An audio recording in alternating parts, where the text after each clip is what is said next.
Hi hello. അപ്പോൾ ഞാൻ വേണ്ട വീണ്ടും എത്തിയിട്ടുണ്ട്. നമ്മൾ ഇഫ്താറിന് തയ്യാറാക്കാൻ പറ്റിയ ഒരു അടിപൊളി ഡ്രിങ്കിന് റെസിപ്പിയാണ്. 2 മിനിറ്റ് നമുക്ക് ഡ്രിങ്ക് എങ്ങനെയാണ് തയ്യാറാക്കുന്നത് കണ്ടിട്ട് വരാവേ. അപ്പോൾ ഇത് തയ്യാറാക്കാൻ വേണ്ടി ഞാൻ കുറച്ച് ചെറുപഴം എടുത്തിട്ടുണ്ട്, അത് കട്ട് ചെയ്ത് വെച്ചിട്ടുണ്ട്.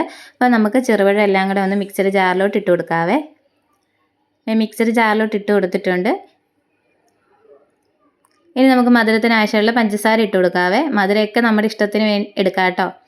പഞ്ചസാര ഇട്ട് കൊടുത്തിട്ടുണ്ട്. ഇനി പഴവും പഞ്ചസാര ഒന്ന് അടിഞ്ഞ് കിട്ടാൻ വേണ്ടി ഞാൻ കുറച്ച് പാലൊഴിച്ച് കൊടുക്കുന്നുണ്ട്. മൊത്തം ഞാൻ ഒരു 1.5 ലിറ്റർ പാലാണ് എടുത്തിരിക്കുന്നത്. അതിൽ നിന്നൊരു കുറച്ച് പാലൊഴിച്ച് ഇങ്ങനെ ഒന്ന് അടിച്ചെടുത്തിട്ടുണ്ട്. ഈ ഒരു രീതി വേണം നമ്മുടെ പഞ്ചസാരയും പാലും പഴവും കൂടെ അടിച്ചെടുക്കാൻ വേണ്ടി. അപ്പോൾ ഞാൻ അടിച്ചെടുത്തിട്ടുണ്ട്. ഇനി നമുക്കൊരു ബൗളിലോട്ട് നമ്മൾ അടിച്ച് വെച്ചിരിക്കുന്ന പഴത്തിൻ്റെ മിക്സ് നമുക്ക് ഒഴിച്ചു കൊടുക്കാം കേട്ടോ. അപ്പോൾ ഞാൻ ഒഴിച്ചു കൊടുത്തിട്ടുണ്ട്. ഇനി നമ്മൾ നേരത്തെ എടുത്തതിൻ്റെ ബാക്കി പാലും കൂടെ നമുക്ക് ഇതിൻ്റെ അകത്തോട്ട് ഒഴിച്ചു കൊടുക്കാം. ഞാൻ 1.5 ലിറ്റർ പാലാട്ടോ എടുത്തത്. പാലൊക്കെ കൂട്ടുക കുറയ്ക്കൊക്കെ നമ്മുടെ ഇഷ്ടത്തിന് എടുക്കാം കേട്ടോ. ഒഴിച്ച് കൊടുത്തിട്ടുണ്ട്. എന്നിട്ട് നന്നായിട്ടൊന്ന് മിക്സ് ചെയ്ത് എടുക്കുക. നന്നായിട്ട് മിക്സ് ചെയ്ത് എടുത്തിട്ടുണ്ട്.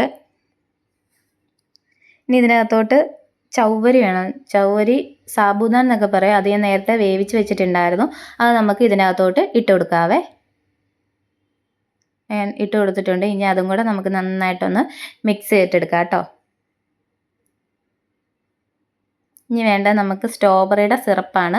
അത് 2 ഡ്രോപ്പ് ഒഴിച്ചിട്ടുണ്ട്. അതും കൂടെ ഒഴിച്ചിട്ട് നന്നായിട്ടൊന്ന് മിക്സ് ചെയ്തെടുക്കാം. മിക്സ് ചെയ്തെടുത്തിട്ടുണ്ട്.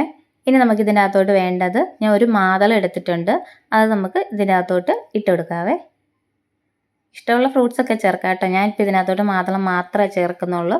അപ്പം ഇട്ട് കൊടുത്തിട്ടുണ്ട്. ഇനി നമുക്ക് ലാസ്റ്റായിട്ട് ഒന്നും കൂടെ നമുക്ക് എല്ലാം കൂടെ ഒന്ന് മിക്സ് ചെയ്തെടുക്കാം കേട്ടോ. ഇത്രേ ഉള്ളൂ, നമ്മുടെ ഡ്രിങ്ക് ഇവിടെ റെഡി ആയിട്ടുണ്ട്. നമുക്ക് വേറൊരു ഗ്ലാസ്സിലോട്ട് മാറ്റി കൊടുക്കാവേ. അപ്പോൾ ഈ ഇഫ്താറിന് എല്ലാവരും ഒന്ന് ട്രൈ ചെയ്ത് നോക്കുക. ട്രൈ ചെയ്തിട്ട് നിങ്ങളുടെ അഭിപ്രായങ്ങളൊക്കെ കമൻറ്റിലൂടെ അറിയിക്കുക. അപ്പം നമുക്ക് വേറൊരു നല്ല വീഡിയോ ആയിട്ട് വീണ്ടും കാണാം. ബൈ.